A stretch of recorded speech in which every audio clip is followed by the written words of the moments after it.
In this lesson, we're going to discuss placing graphics. If you'd like to follow along, go under your File menu to Open, and in the Working Files folder, go into Chapter number 12 and select Mastering the Art of Placing Graphics, and just click Open. Placing graphics in InDesign is really simple. All you have to do is go under your File menu to Place, and if you'd like to find images to place, in your Working Files folder, go all the way down the bottom to Links, and just select one image. And you can see you get a nice preview of that image. And just click Open. And it loads the image into a brush. And if I go over the top of an empty frame and click, it's going to insert that image into the frame. Let me undo that. On a Mac, I'm going to hit Command-Z. On a PC, Control-Z.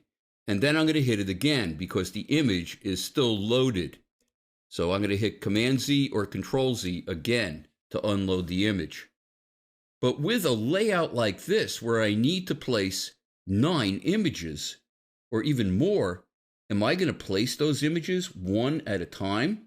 No, you're probably going to select all the images and place them all at once. So I'm going to go under my File menu to Place. Navigate in the Working Files folder all the way down to the bottom where it says Links, and select, instead of one image,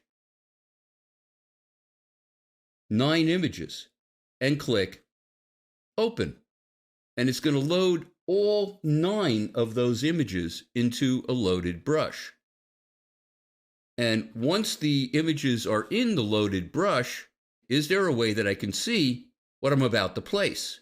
Well, I could hit my arrow keys on my keyboard. I could press the up or right arrow key to go forwards through the images.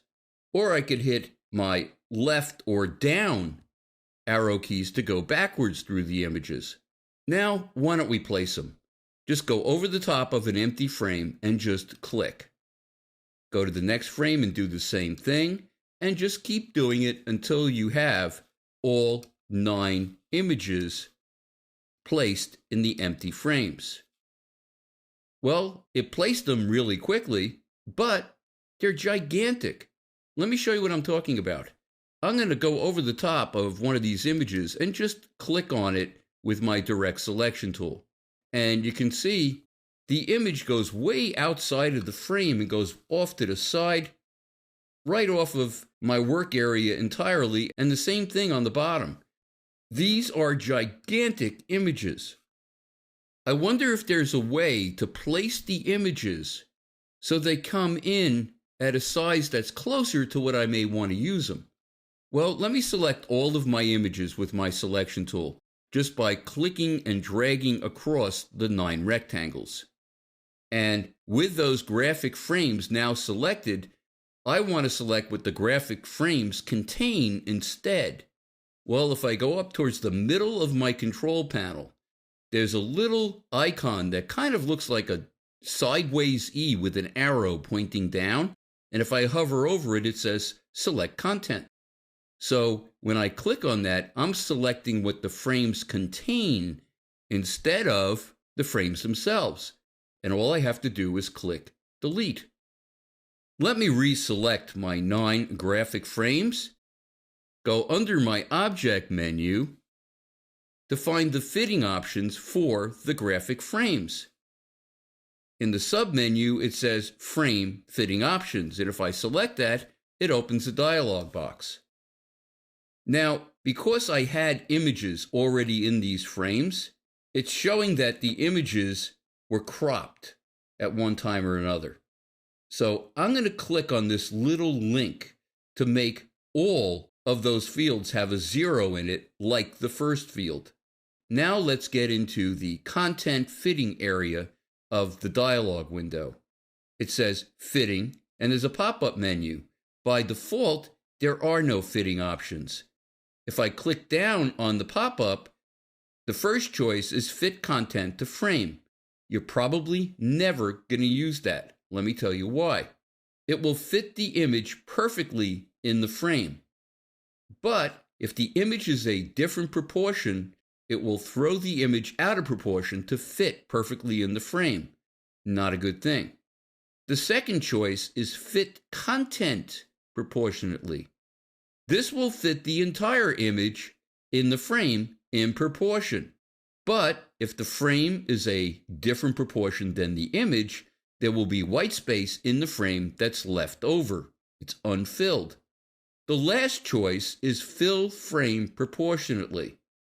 What that's going to do, the image will fill the frame and stay in proportion. If the image is a different proportion than the graphic frame, part of the image will be cropped off. But at least it's going to fit the frame at the smallest size that it can. And I can adjust it from there. The next section is align from. And you can see that there's a symbol for a reference point. By default, images always came into layout applications where the upper left-hand corner of the image was placed exactly in the upper left-hand corner of the frame. But with this proxy, this reference point, I can select any point. If I select the lower right corner of the picture will align to the lower right corner of the graphic frame. What I'm going to do is click the middle reference point. That's going to place the center of the picture perfectly aligned with the center of the frame. Now, this is probably a great choice because usually the most interesting part of a picture is in the center. And remember, this is just giving us a starting point. We can always change it afterwards. Let me click OK. And now we're ready to place our images. I'm going to go back to File, Place. In the Working Files folder, find my Links folder and select 9 images. And just click Open. And it's going to load all 9 of those images into a loaded brush. And now, when I click on the empty frames, watch what happens. The images are fitting a lot better in my frames. This time I can actually tell what they are. And of course, I'm not going to be entirely happy with the size or the cropping, and I'm probably going to make some changes. But if I wanted to do that, all I have to do is go over the top with my selection tool and just drag over to the side from the content grabber in the center of the picture. Maybe I want to click and drag this one slightly this way, towards the left. And that is looking pretty good. It's a great starting point. And of course, if I wanted to make this image bigger, I could click on the content grabber, pick a reference point. How about the bottom center? And I could increase the percentage a little bit. And you can see how much more quickly I was able to place these images than if I brought them in at actual size and then had to first start scaling them down. In the next lesson, we're going to continue discussing graphics.